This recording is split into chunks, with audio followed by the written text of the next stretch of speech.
Today we're doing a tier list for all of the major characters of Clair Obscur. The metric isn't which characters I like best, but rather which characters I think are best written or rather proportionally add the most quality to the narrative. Those of you who know me know that I typically do high-level narrative analysis and theory crafting, but I also like to sometimes, have a bit of fun and do a more laid-back video like this. Now, I know that my list will almost definitely look different to yours. That's okay. If you have a different opinion, let me know and I completely respect that and you. Honestly, I look forward to hearing from y'all just as much when you disagree because sometimes I learn a new way to think about a character or a story beat that I hadn't thought of before. Let's get into it. Okay, so Gustave. So I feel like this is basically a perfectly written character. So with Gustave, it's a bit jarring and surprising when you play with him and you cross the sea and then everyone gets attacked by painted Renoir. It's jarring in the sense that he really shows from the very first moment that he is not built for this shit at all, which isn't atypical for a character at the beginning of an RPG, but at the same time, there's not really a signature moment afterwards where you're like, Gustave is him. He kind of always stays that quirky guy who's trying his best but is just way out of his depth. And I think this works wonderfully for his character. If Gustave was this apex warrior who was faced by nothing and showed no weakness throughout the story, then I think his death would probably have had less of an impact. I think the fact that we saw Gustave as this vulnerable guy, as this authentic and kind guy who cared about others and had to really work hard on himself to build the bravery to continue, I think the fact that he is this guy made his death hit so much harder. We were largely able to see in our short time with him what Maelle saw over the years and why she felt so safe and so loved by him. And I guess in the most basic sense, Gustave's superpower is simply how endearing and lovable he is. He's not perfect, and he's not peerlessly strong, but his effort and his intentionality he outputs on behalf of his common man is peerlessly perfect. S tier. In a different world, right? We'll break the cycle, so she can't steal anyone else's future. Stubborn people change the world. And you are the most stubborn person I know.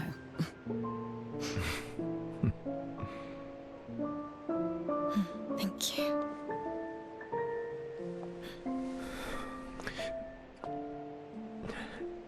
Okay, so Sciel. Okay, so here's the thing. I don't think this is a bad character and I actually quite like her and I think she's definitely unique. There's a lot of depth to Sciel and her personal history is heartbreaking and even amongst other stories in a world of heartbreak, but I don't know. I guess in a weird way she just kind of feels like the least relevant character. With this game's story, it feels like she's the only main character that if you were to remove her from the story, you could more or less tell the same exact story. Obviously, you lose a little bit of flavor, but it feels very much like this character is a character who within the narrative is kind of like the icing on the cake. And I do think this matters if we're making a tier list and putting all of the characters into tiers. But to be clear, realistically, in a regular game, this would be a character who is likely S tier. But in this game, I do have to kind of tier the characters in terms of the quality of their writing and how much value they are providing in terms of building up the world in this story. So for that, I think I would put Sciel in B tier.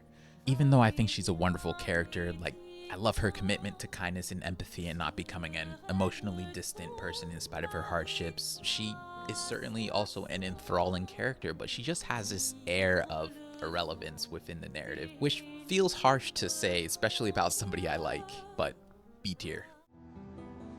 And you. Gustave's dead.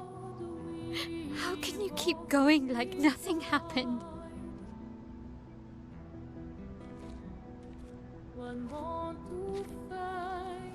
We need to continue. Why do Maelle. You know what we must do. When one falls,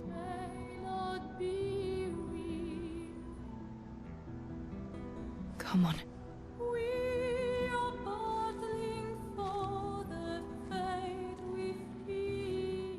So Emma, so in spite of the fact that this is objectively the most irrelevant character on the list, she still performs a very important narrative function. Emma is of course Gustave's sister and is the leader of Lumiere, so to speak. What she does for the story is she tells us what the general perception is of the expedition, and she also serves as a reference point for us in understanding the type of people that Maelle spent her formative years with.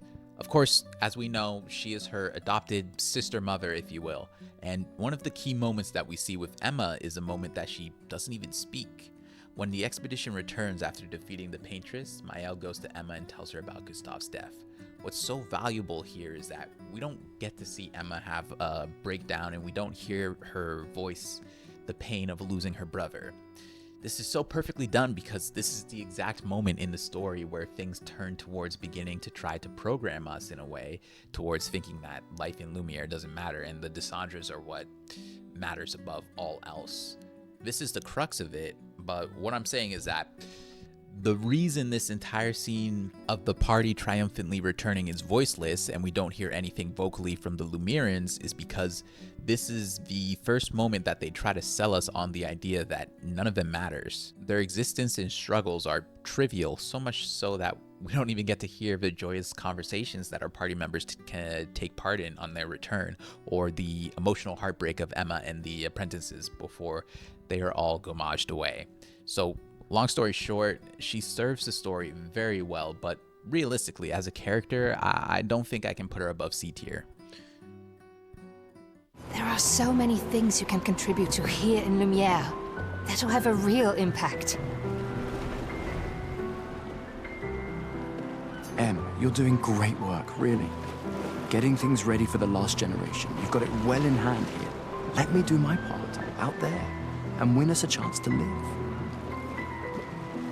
We're never going to see each other again. You're so busy anyway. I barely see you. Just take care of Maelle, okay? Can't believe you're letting her go with you. Me? You're her guardian too. You stop her. We're her guardians, not her jailers. She really wants off this island.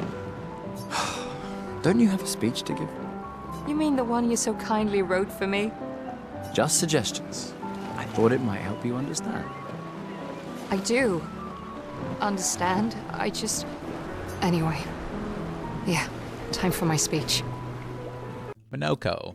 So this is definitely one of the most vibey dudes that you can meet. He does a great job of kind of filling that role of the eccentric party member, and you could take him surface level for that, but he also has a really deep symbolism as well. For those of you who don't know, I go over that at length in another video, but honestly, as I sit here, I find that I don't have much to say about Monoco. I love his empathy that he has for the expeditions, and I love his loyalty to Verso, even though he's just a faux facsimile of the real Verso. Admittedly, he doesn't develop too much throughout the story in spite of the hardships he faces. It would have been interesting if he changed his stance on the Resurrection River, or if he questioned Painted Verso and his own autonomy a little bit more, but ultimately, I still think this is a high-quality character. A tier.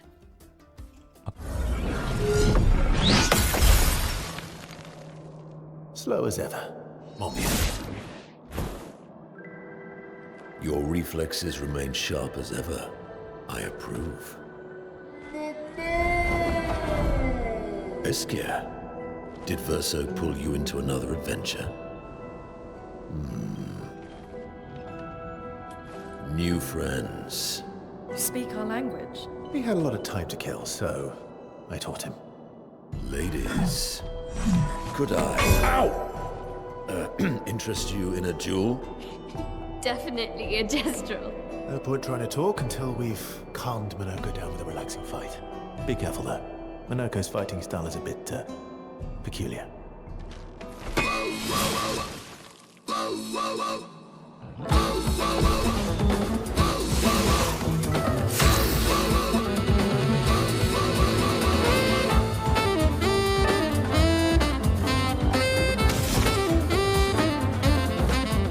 Okay, Sophie. You know what's ironic about Sophie is that I feel like in terms of how well she's written, this is a quintessential example of making the most of your screen time, which is pretty meta.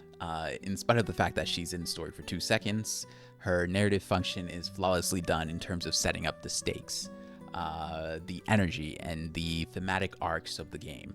In spite of almost being a throwaway line, her empathizing with the paintress is a wonderful foreshadowing that not everything is as it seems and how perspective and point of view can be unreliable. These are such key foundations to this game's story. It's through Sophie that we establish that someone who might seem a villain can have the most sympathetic set of circumstances and valid reasons for acting in the way that they're acting. And this notion, of course, permeates throughout the game's entire story. A tier.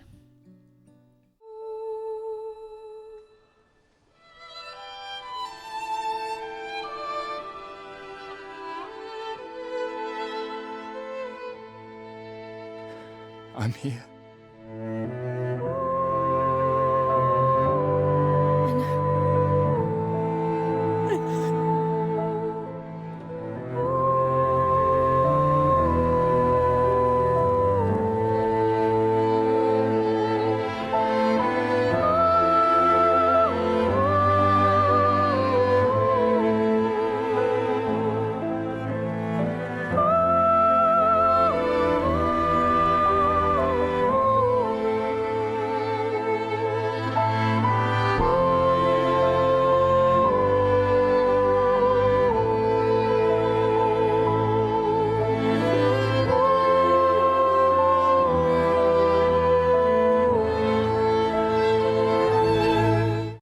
Esquie. Okay, so obviously you can make a pretty strong case that this is the most likable character in the entire game. There's actually nothing wrong with Esquie, and he contributes greatly to the narrative in terms of his literal contributions for the party, and he also serves as a really great component in terms of lore and world building.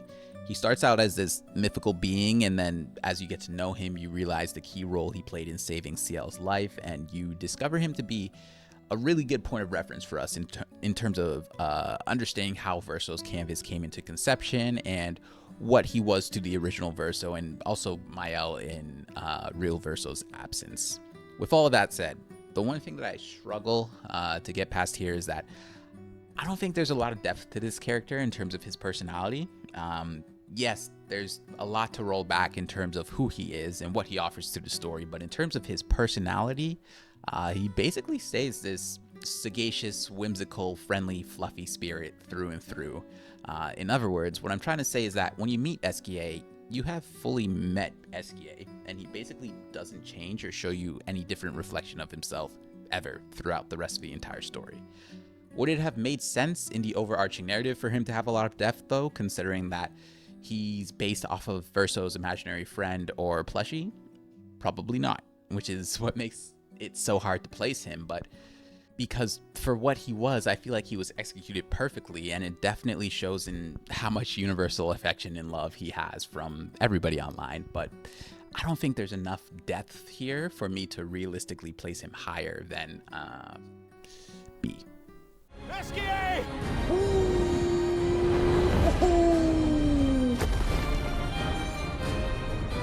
Look what I found! Oh, sorry!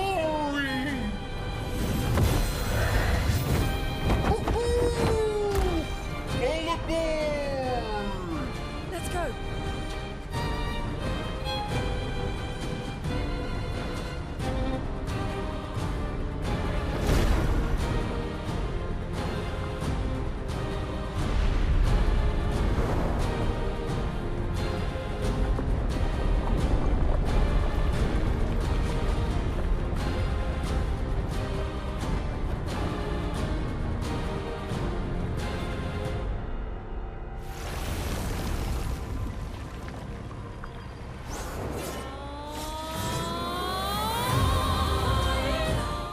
Clea.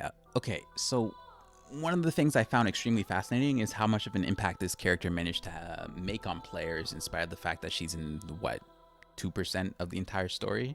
I think it would be disingenuous for me to pretend that this is a character that actually has equal weight as some of the other characters within this game.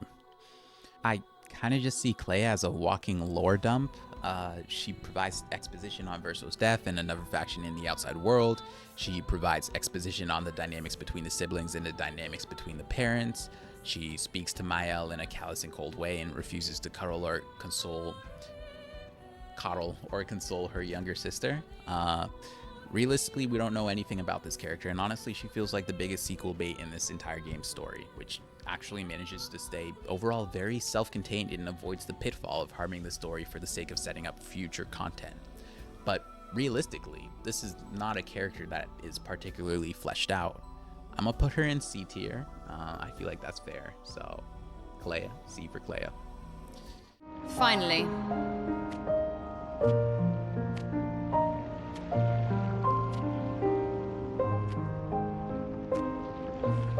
Our little shadow is awake.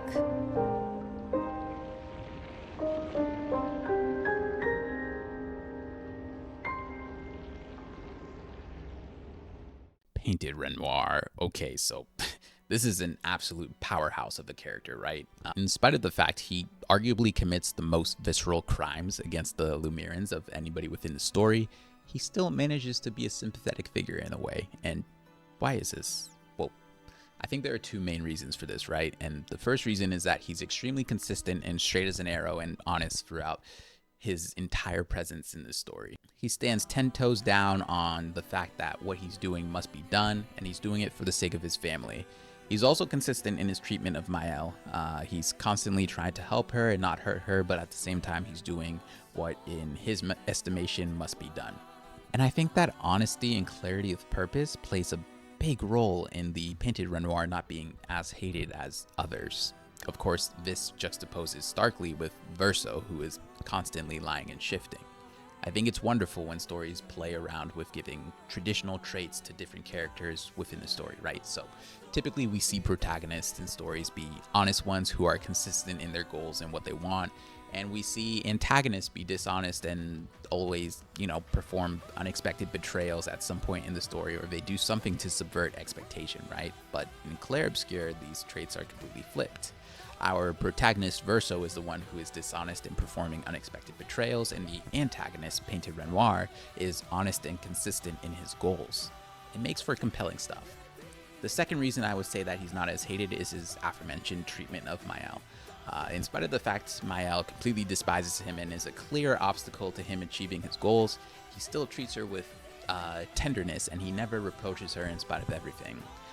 I don't know. I just feel like some of this game's best moments are when the Painted family interacts with the original family, and Renoir kind of leads this charge with his interactions with Maelle.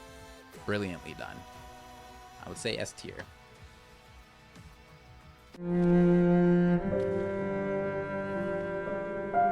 We're taking her down.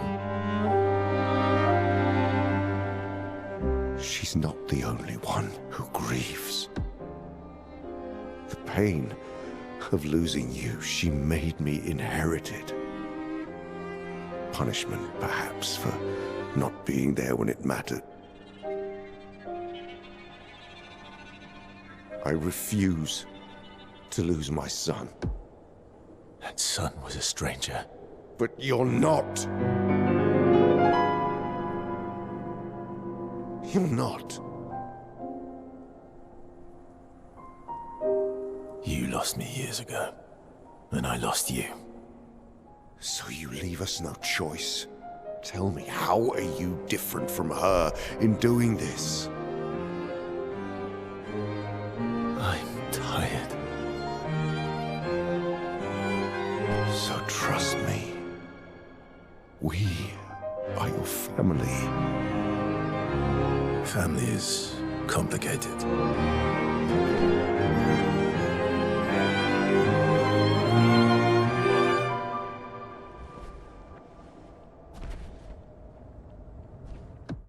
Lune. So Lune is definitely a wonderful character, and I think that her cold and calculating logical approach is one of my favorite things to behold in this game. She manages to be a pillar of strength and determination without coming across as inhuman or faultless. I think what's ironic about Lune is that we are basically told almost everything about who she is in the first scene that she's in after they cross the sea, right? So as we know, she prevents Gustave from taking his own life, but the way she does this it's very Lune.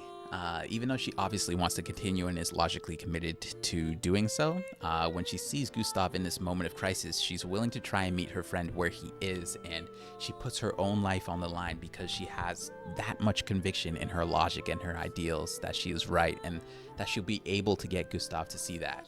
So what we are shown here is that she's willing to do whatever it takes, and she's willing to stake her life on what she logically works out as the right course of action.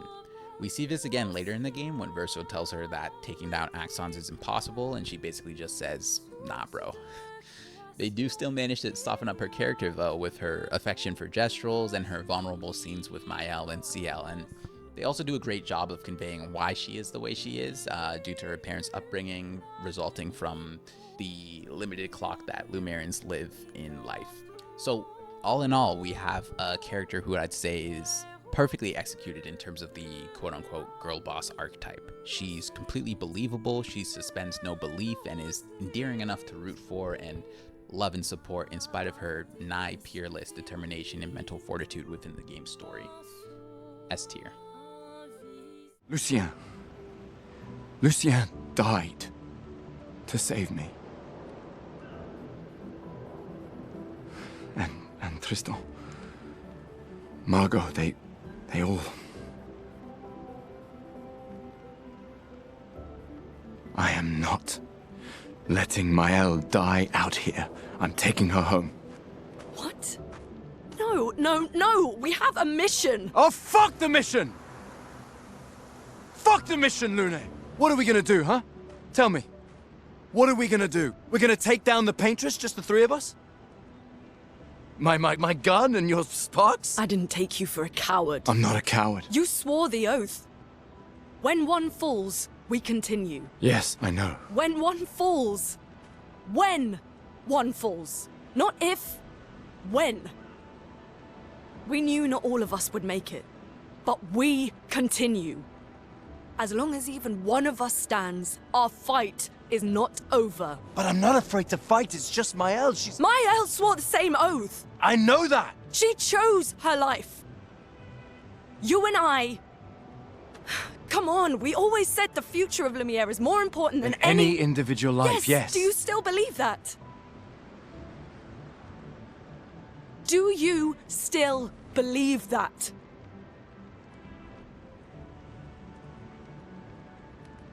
Do you?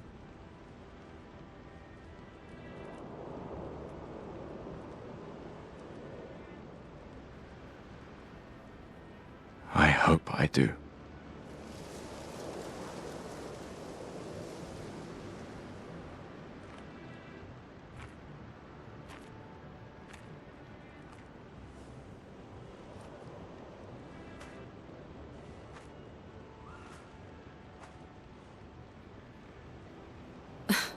Fuck the mission. Really?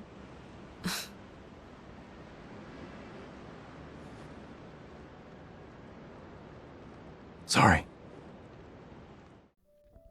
Verso. Okay, so it's possible I have forgotten someone, right? But I can't recall in my life a fictional character like this.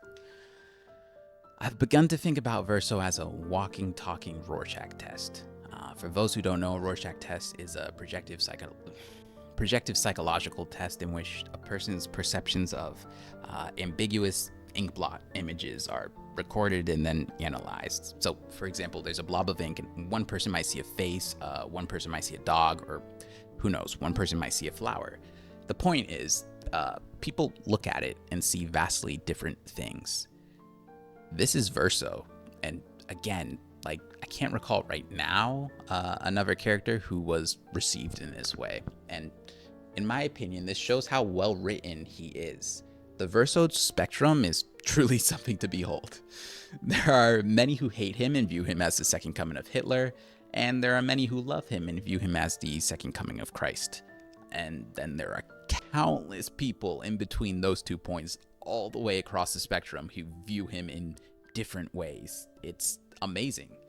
Earlier, I talked about how he juxtaposes so starkly with painted Renoir in terms of how dishonest he is in spite of the fact he's the protagonist.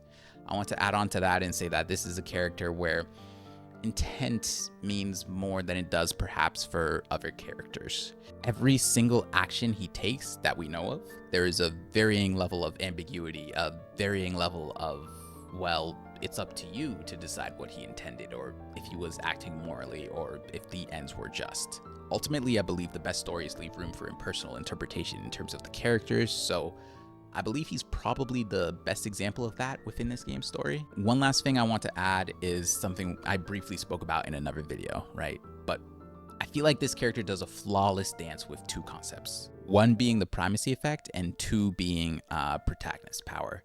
For those who haven't seen me talk about this yet, the primacy effect is a cognitive bias in which people tend to better remember or be more influenced by the first information they receive, especially in a sequence. So in the context of impression formation, the primacy effect means that early information about someone shapes our overall perception of them more strongly than information we learn later. So because the narrative handles Gustave's death the way that it does, a lot of people never overcome the primacy effect of seeing Verso as a hero, in spite of later information that they learn about the bad things that he's done.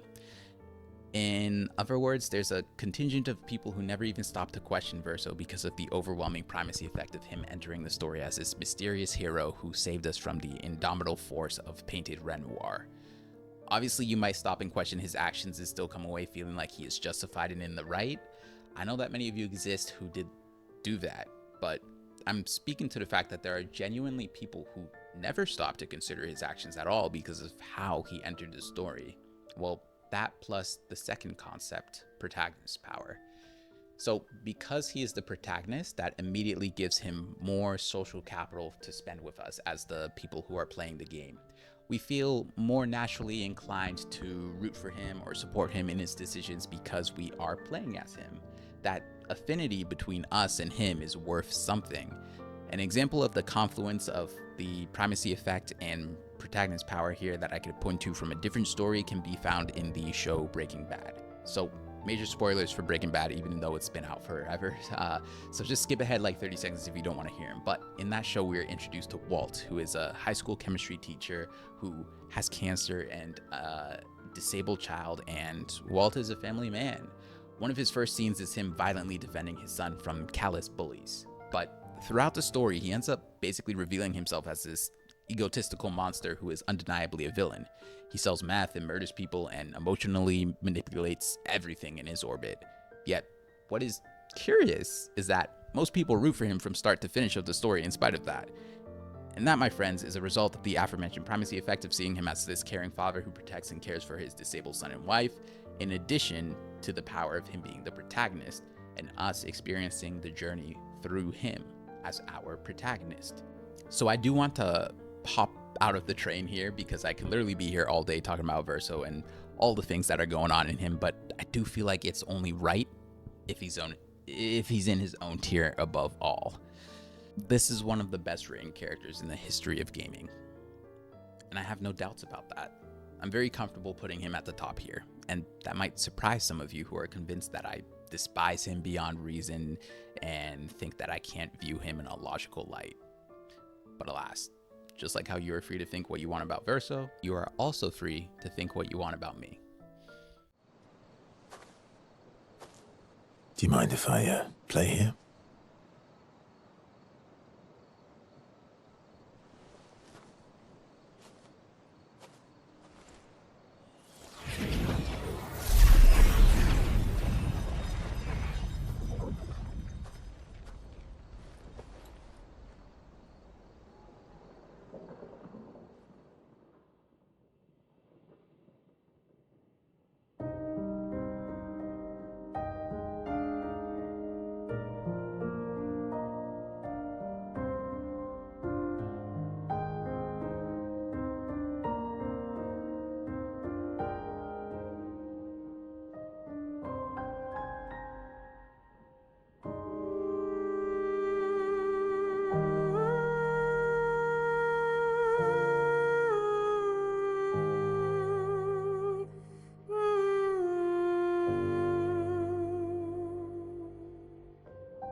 What song was that? I feel like I know it. Yes, an old song I used to play to my sister. Can you play another? Sure. We have all night. Okay, ready? Are you ready? I am ready. I will need a bit of space. All right. Esquie, you ready?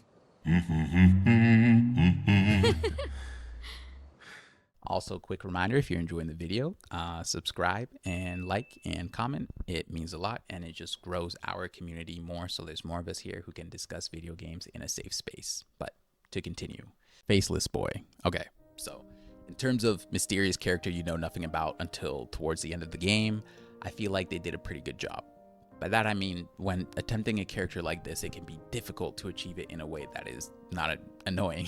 Like, some stories can get on your nerves a bit when, like, character's entire quirk is that you don't know anything about them. But I feel like the Faceless Boy was spread throughout the narrative and placed in enough main content and side content that it didn't wear you down not knowing anything about him.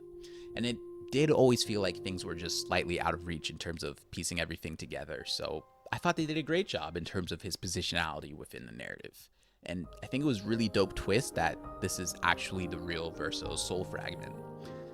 I think they did a wonderful job of kind of leaving this character to be interpreted in many different ways, right? So, for instance, if you do all the side content, all you see is someone who loves the canvas and just wants it to be reformed. Someone who's going through a lot of pain and adversity due to the conflict within the canvas, not the canvas itself. For example, if you do the side quest in the workshop, you'll learn that Clea actually painted a Nevron called the Lampmaster that specifically haunts him so that he can no longer sleep or dream. I don't think most people can conceptualize how diabolical this is, but as somebody who didn't get sleep for longer than 2 hours for 15 months straight, this is probably one of the worst things you can put somebody through. For context, my son didn't sleep through the night and was a bad napper for his first 15 months of life, so yeah, that was fun. But I say this to point out that the Faceless Boy has not had a good time at all, but the main reason for that is the conflict within the canvas, not the canvas's existence itself. In spite of how tortured he has been since the real Verso's death, he still says such hopeful and beautiful things throughout the game about how the lives within the canvas all deserve to exist and how much he cherishes them. And at the same time, in the game's climax, as we all know, Verso asks him if he's tired of painting, and the boy nods. So, all that to say, I think they did a wonderful job of making this character be kind of left up to interpretation, but without being annoying about it. In the same way that he is so mysterious for almost a whole game, but it's not annoying. I think it's a wonderful character and a perfect plot device, but I'm not sure if I could put it all the way in S tier. So, we'll put it in A for now.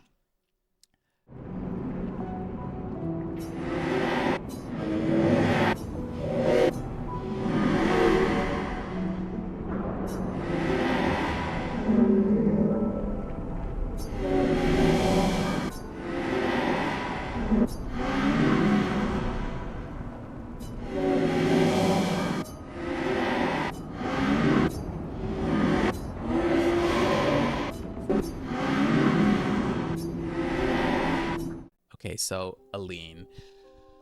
Aline is an interesting one, right? While there's a special aura to the paintress and she serves as the game's North Star for much of its duration, at the same time, how much nuance exists here beyond mother experiencing unimaginable grief for losing a child? Can you really describe a character trait for Aline beyond that?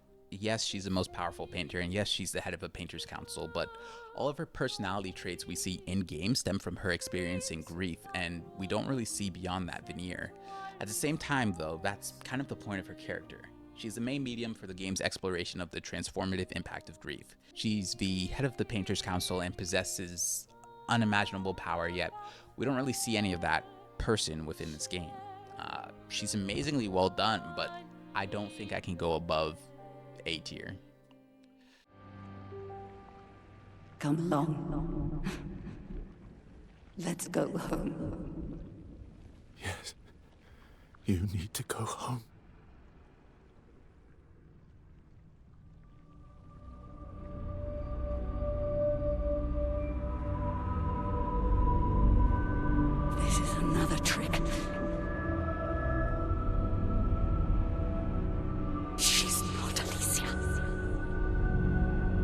You are not my Verso.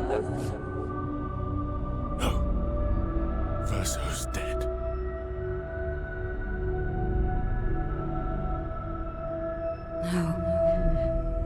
No.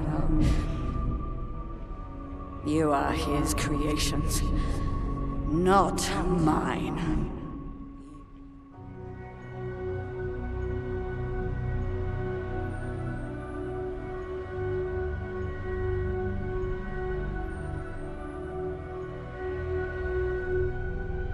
You will not take this canvas from me.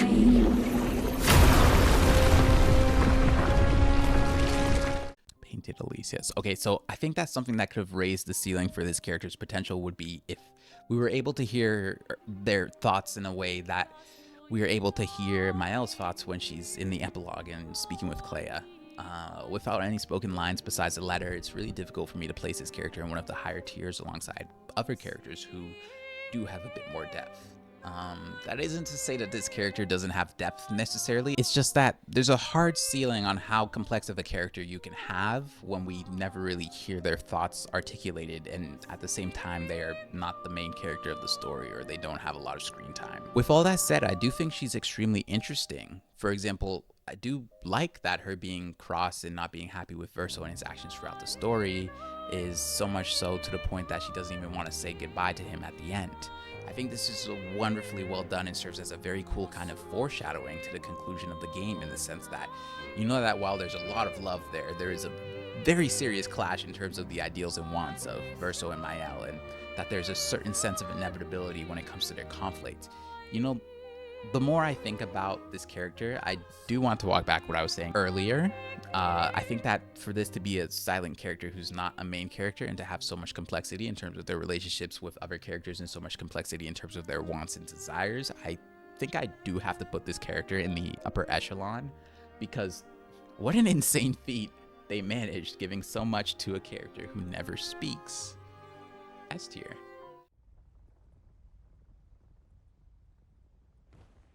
We both deserve to fly. Let me give you a new beginning.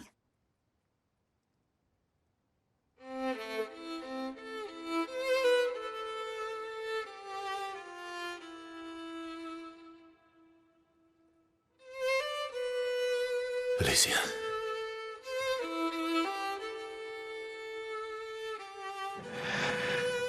Send me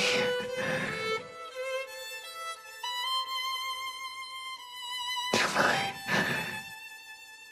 family.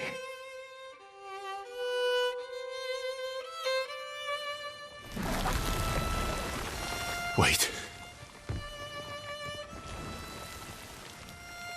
Maelle!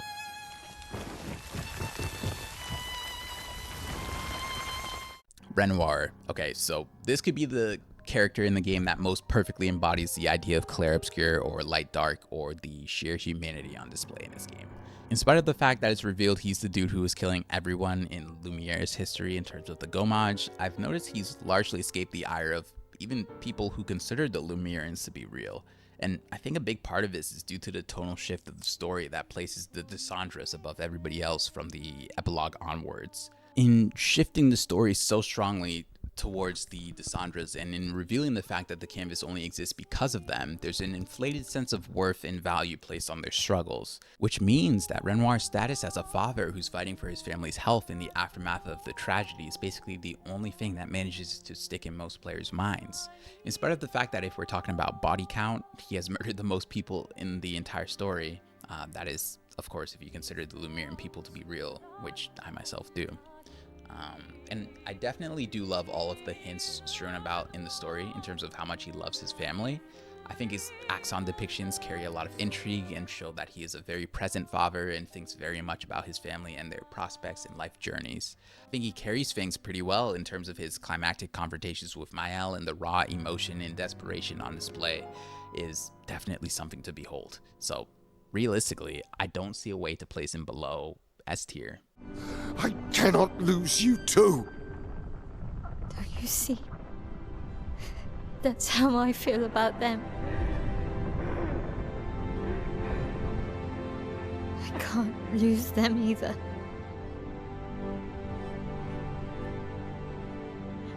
I've lost too much. Papa, see? I've lost so much. We both lost so much. Papa, I don't want to lose you either. I'm not leaving you forever. Just a little longer.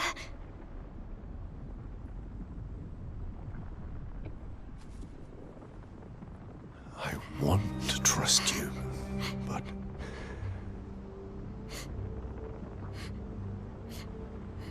You can.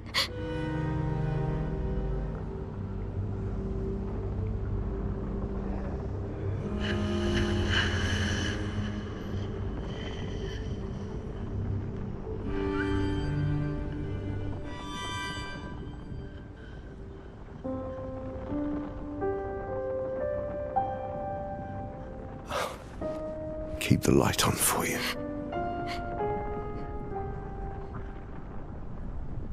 I hope you find peace.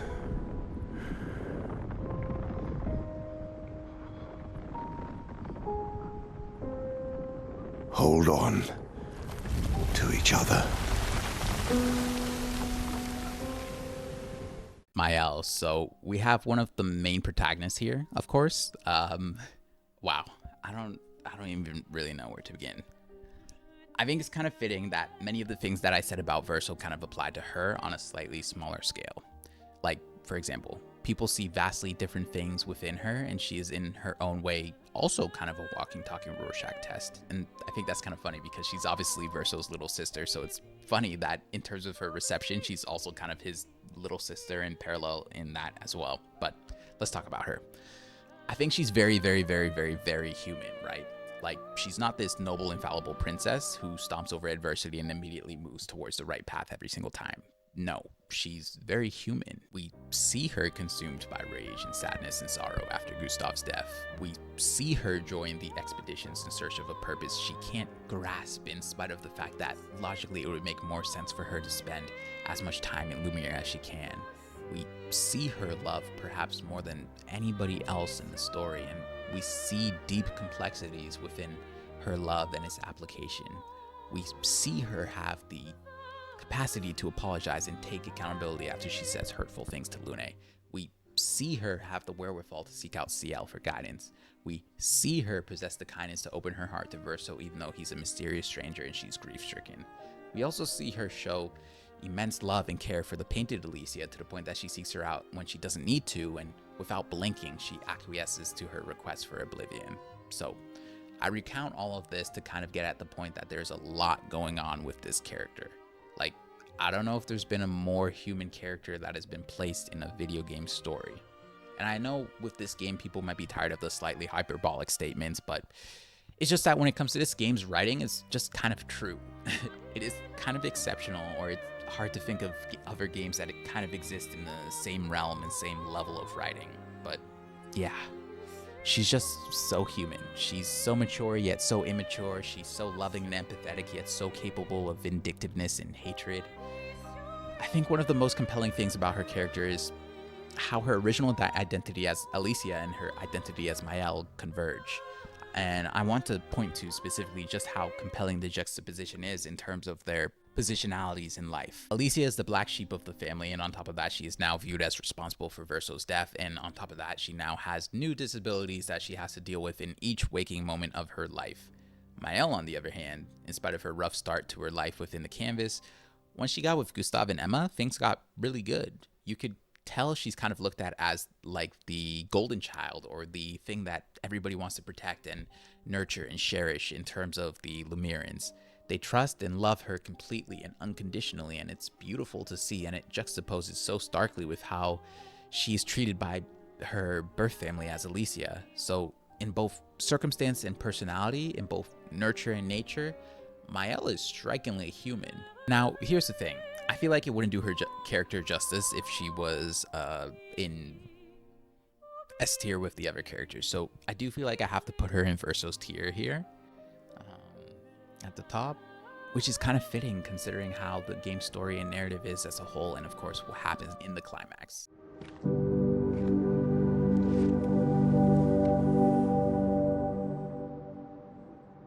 Alicia. Actually, I prefer Maelle. I think I do too. But I'm not really Verso, and you're not really Maelle, are you? You're not Verso, no.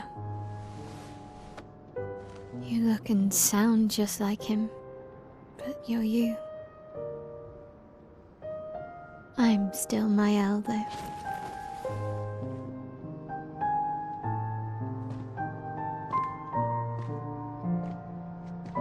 You should have helped me remember. Yeah, I wanted to, but I'm sorry. I'm sorry too. If I'd listened to Mama, if I hadn't trusted the writers, Verso would still be alive and you Wouldn't exist. wouldn't be caught in the middle. Mama did a terrible thing, painting you into Verso's canvas, giving you his memories, pretending the fire only took me. But I'm glad you exist. Your father was right to erase everyone. It's better this way. Better for who? Verso would never have wanted his canvas gone. He loved Esquie and his gestrels and grandes. It was killing our mother. Staying here so long in a make-believe world with her make-believe family. It's not make-believe. It's not. You're not to me.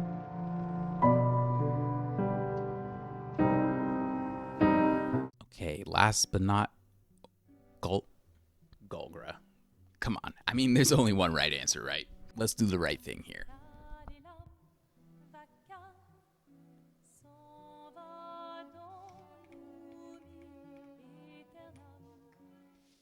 Oh no.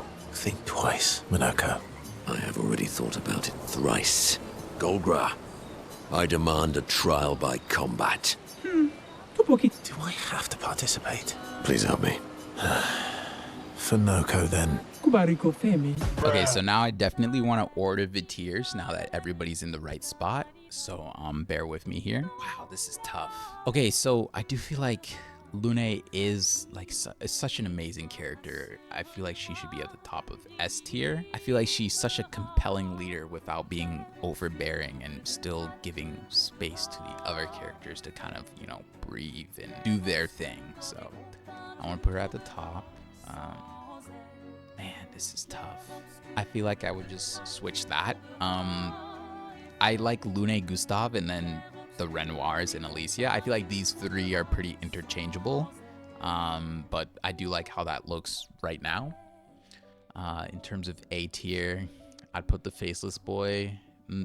No, I'd put Monoco on top due to the symbolism with him is just amazing. Again, I went over that in another video, so just take a look at that if you're curious. And then Sophie was perfection, man. Like, she was such an efficient plot device for the story, but I'm not sure if I could put her high. I like that order how it is. Sciel and Esquie, pretty interchangeable, but I mean, I already know people are gonna riot because of where I put Esquie, so I'm gonna at least put him at the top of B, so y'all please don't come for me too hard. And then Clea and Emma, I put Clea on top of that tier. Honestly, I feel like this looks pretty good. Like, I'm very happy with this. It feels right to me.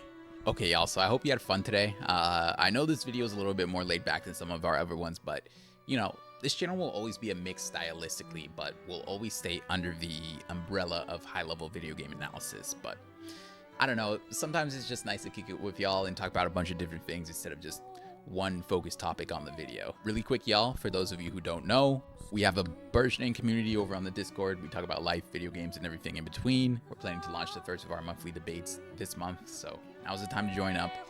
If you don't want to be on the debate floor, then you can be a part of the panel of judges, or maybe you just want to be part of planning the debate topics, or maybe you just want to kick it in the Discord. Truly, there are roles and spaces for everybody, and I think Clair Obscur is a game with a litany of different topics to debate. Like I said before, I plan to keep track of winners of debates and give shoutouts in future videos, so it's mainly a fun way to include you all more in the channel as we grow.